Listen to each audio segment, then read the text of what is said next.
Thank you very much, Dr. Aruna, PMC, and also the Vice President of AMMA Foundation. Salam sejahtera, salam hormat, and salam satu Malaysia. Mr. Girish Ramachandran, the President of AMMA Foundation. Yang bahagia Datuk Abdul Khair Mazuti, Vice President of All Malaysian Rally Association. Respected and Honorable Puan Sri Sukumari Shekhar, wife of the Founder President of AMMA Foundation. Mr. K.N. Ramachandran, the First Secretary of the Indian High Commission in Malaysia, affiliates of AMMA, parents and award-winner students, donors and benefactors of AMMA Foundation, ladies and gentlemen, Ellavarkum and Namaskar. Ladies and gentlemen, it gives me a great honor to be here today with all of you. I'd like to thank Mr. Girish for inviting me very much early so that I put this on my schedule and make sure I didn't want to change this for anything else because this is education. And this is one of the first invitations I received when I sat in the office as the Deputy Minister of Education. So it's always good to...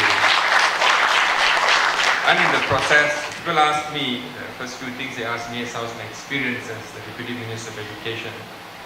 And my answer to them is like going back to school. Because we have merged the education and higher education. So we have 6-7 band of education starting from preschool to postgraduate studies. That's about 7 structure of education that we are handling right now. And it's not going to be easy. It's a very challenging responsibility. I've just passed through my 6 weeks of responsibility, but people talk to me as though I've been there for the last 6 years. That itself is a challenging one session. Ladies and gentlemen, I must congratulate and have respect to AMMA Foundation. You have done very well for the last 35 years. And I spoke to Girish just now and I told him, the funds that you have, how much do you spend for education? Normally in a budget, the government allocates budget, the Education Ministry gets one of the most highest allocation into billions. But it's nice to know that the education industry in Malaysia gets a lot of money into billions, probably 50, 60 billions. But unfortunately, 70 or 75% of the money go to emolument, that means wages alone. We have 400,000 teachers in the country, with another 200,000 coming from the higher education sector to the education. The Ministry of Education now handles about 600,000 employees, which happens to be now the ministry has got the largest number of civilians, followed by the Ministry of Health with about 200,000 people. So no money is enough for education. And Girish told me we spend almost all our money for education. And this foundation, I think, has done pretty well. We have given hope, given light to people who really can't afford education, and probably people who have gone and met everywhere, and when they are found nowhere to go, and then comes AMMA Foundation to tell them, let us help you, with a little bit of commitment from students as well. We have given them a very reasonable payback time after 12 years, which is another thing, which is very, very kind, which is good. It gives them enough time, but I hope the recipient will not abuse the 12-year system. Let's make money as much as we can and then start paying. So the earlier they pay back, I'm sure it's better for you. I understand the AMMA Foundation provides disadvantaged students a lot of support, ranging from programs like interest-free loans, scholarship grants, and community outreach, as well as networking opportunities, which is important. The government of Malaysia welcomes the participation of NGOs like this, and we will always encourage you. In fact, the Amat Berhormat Prime Minister, Najib Razak, and when he launched the Preliminary Malaysian Education Blueprint 2013-2025, which is a comprehensive plan for a rapid and sustainable transformation of the country's education system, which has gone through a thorough opinion inputs throughout the country. I think it's one of the largest opinion survey or town hall meetings, public meetings we had. Nearly 17,000 Malaysians contributed to this particular blueprint, and it is very, very detailed And it has given us a lot of shocking truth, but which we have to bear. Shocking indeed, probably because when I went into the ministry, some of the things, the outcome they mentioned to me was indeed shocking. Then I realized why the maths and science had to stop for a while in English. You may have known by now, we have realized, I just spoke to Girish when I came just now, he's saying that the program that he was organizing for the tuition centers, the community outreach program, he was saying that he's giving focus on Bahasa Malaysia and Bahasa English. I told him, Bahasa English, fine, it's about right to learn project. Bahasa Malaysia is fine, somehow or other we will be able to understand or talk Bahasa Malaysia. It's not something very difficult. We may not be able to converse, but we understand. The least we can talk Bahasa Pasar. We can save our life. They say, can you talk Bahasa Malaysia to save your life? Boleh. The least a Malaysian will know is tak tahu. The least. People used to joke to me why some Indians do not get when they have interviews for their blue identity card, they ask questions, ini warna apa? They just keep quiet. They don't know what to tell. They're not sure what color, orange, yellow, they're not sure, they just keep quiet. But if you ask for Malaysian Chinese, ini warna apa? Tak tahu. So the decision the guy made, he understood my question, but he doesn't know the answer. Versus you keep quiet and you stare at the book and stare at it. So basic language, this is just a joke, she was shared with me, I hope it's not quoted as though I'm saying it now. So language is very important. Like I was just talking about English. We have about 60,000 English teachers. I must tell you why there's a delay. Many people are always asking why you're not teaching English, maths and science in English. There's 60,000 over English teachers in this country who are supposed to teach English. Their job is to teach English, they teach English option teachers. When we did this blueprint, we did a survey among the teachers because we know the importance of English language. In fact, AMMA Tan Sri, Deputy Prime Minister, Minister of Education, was involved in this entire research. He requested this research to be done. We conducted CPT, which is called the Cambridge Placement Test. CPT is, we are very much Cambridge-based education. Our from 5 or from 6 is so much Cambridge-based. That's why it's supposed to be one of the world's toughest examination. So when this CPT was done among teachers, we were shocked. But we're taking necessary action right now. That only about 27% of the so-called English teachers can teach English have passed the exam. That means only 27% of English teachers have passed to teach English. The remaining 70% can teach English. I mean, they are okay. They can speak, they can understand, they can talk, they can communicate, they can answer, but they do not have the ability to teach English. So it's not the right thing for us to give children, 70% of teachers who doesn't have the ability to teach English, to go and teach English in maths and science. It's very unfair.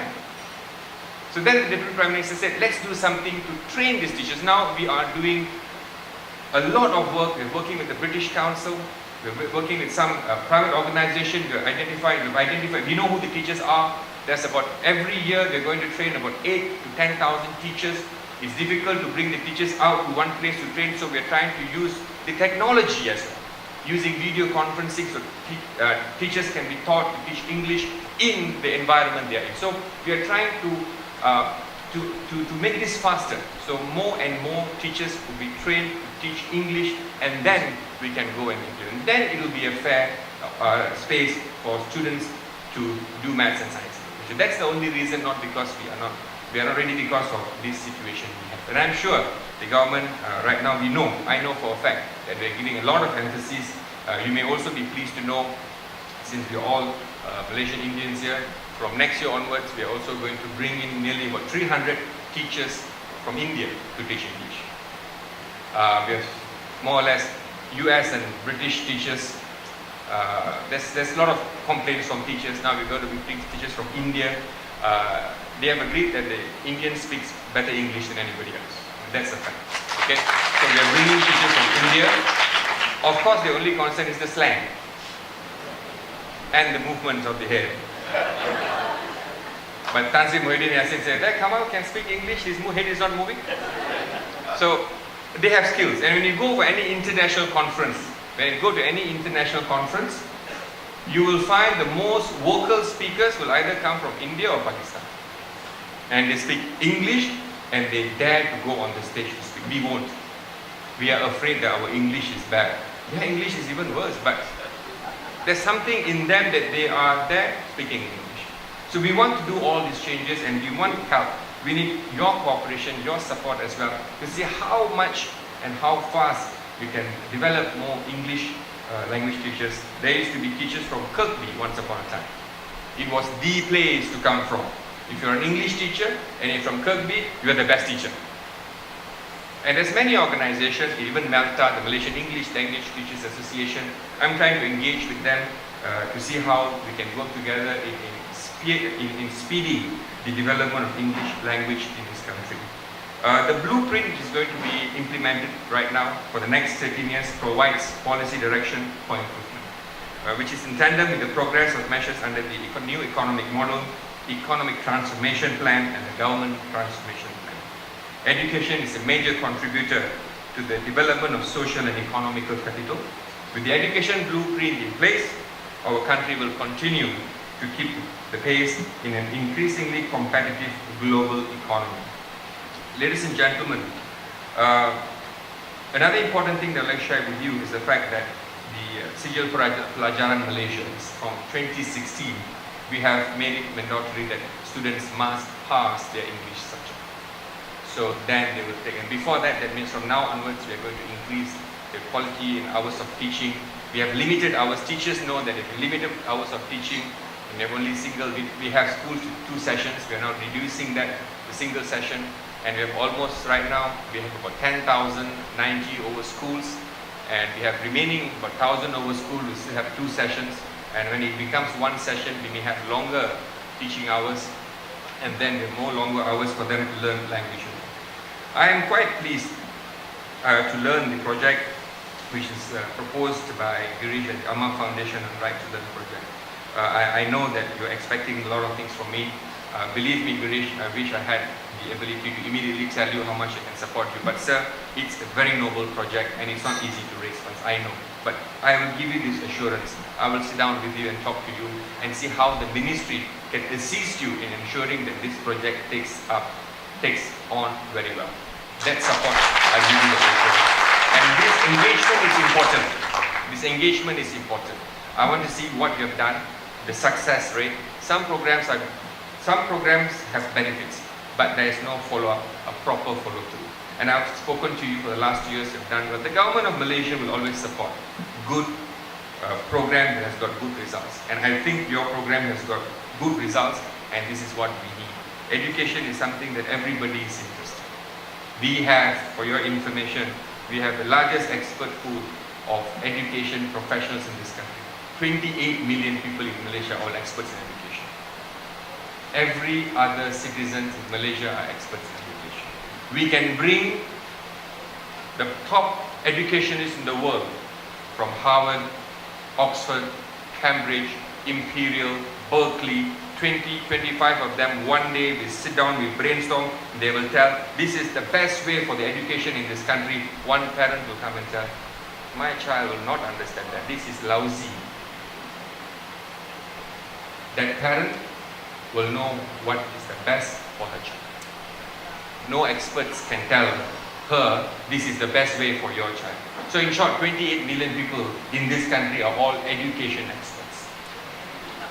And unfortunately, we cannot implement 28 million ideas for the future of education in this country. So we need to sit what is the best and then we implement. And of course, not everybody will be happy. There will be people who say, this is not going to work. For him or for her, it will not work. But there are people who say, we should try this, it may work. And we will only want to do things that will work and test them. And we will continue to do it. And that is why education will always play an important role to ensure that we can go ahead and this is what is going to keep us ahead, education. But the money that we have right now will one day stop, no more. But education is what is going to tag along with us for the rest of our life. the better you educate yourself, the better the community will be. Simple UPS or simple UPSR examination, a child gets 7A or 5A, the entire town will talk about the child. The entire town. The neighbor who don't even know you will suddenly knock in your door and say, your child got 7A's, wow. And that neighbor will go and talk to the whole world and say, my neighbor got, as though he or she contributed and said, 7A's my neighbor got. Talk of the town, education.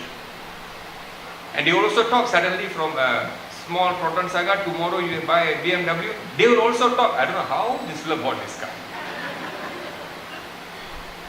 Must be something to get. This is not right. Yesterday Proton, today BMW. They will also talk about the town, but look, what is the difference between education and money? Education is hard. Education raises the individual and the community. And we have the advantage. It is within our reach. I like to engage with you and to see how we can bring this better. I congratulate you, all the students who have done very well. Congratulations. And if you have done very well, I must tell you, it's not because of you. You have done very well because of good parents. Your parents believed in you. You have done very well because you had good teachers. The teachers believed in you. You have listened to your parents all the way. I'm sure there are ups and downs. There will be a lot of restrictions you went through. Believe it, you had a choice. You did not want to follow the restrictions, but you followed. Like it or not, you followed. But here you are today. And you've done well. The parents will not tell you to do things that will destroy your future. No one will do that, even teachers. They will not do that. They want to see you go far, go well, be very proud of your achievement. And that is the only hope. And the least you could do is just do your best in your education. And they don't expect you to become successful people, earn big money and give it back to them. They'll never ask you, but it's your responsibility. They will go out of their way to make sure you are educated. They will go and beg, borrow, they won't steal. Beg, borrow and do anything they can do, mortgage whatever they have to send you to the best schools in the country. They will. And the least you could do is finish the education and go back and tell thank you. That's all you need to do. And that's not too much to ask, isn't it? You don't even say yes or no to that. Is that too much to ask? You say no now, 10 years from now you say, really? They helped me? Oh, okay. It's a responsibility to help me. What to help me? Please don't do that. I've heard people saying that. My father took the loan. Let him pay the loan. I didn't take the loan. Man. I've heard many cases like that. So nowadays we get a student to sign the loan form also. To make sure they also get response. Some parents are very good. No. I want to take this loan. I will pay for it. I don't want to bother the child. So good people you are. A child nearly divorced his father because for the education. I don't know whether you read the papers or not. The father is supposed to pay for the education loan. The father refused to pay. The son wanted to divorce the father. You're no more my father. Child nowadays. You are not like that. I'm just giving an example. The person is not here in this room. But you should read all these things. But don't follow that footstep. Don't look where this love went wrong. Can sue. How cannot sue? Commitment. Janji tak ditepati. Mana boleh. Thank you very much. Thank you very much for inviting me. I wish you all the best. And with that few words, congratulations and God bless you.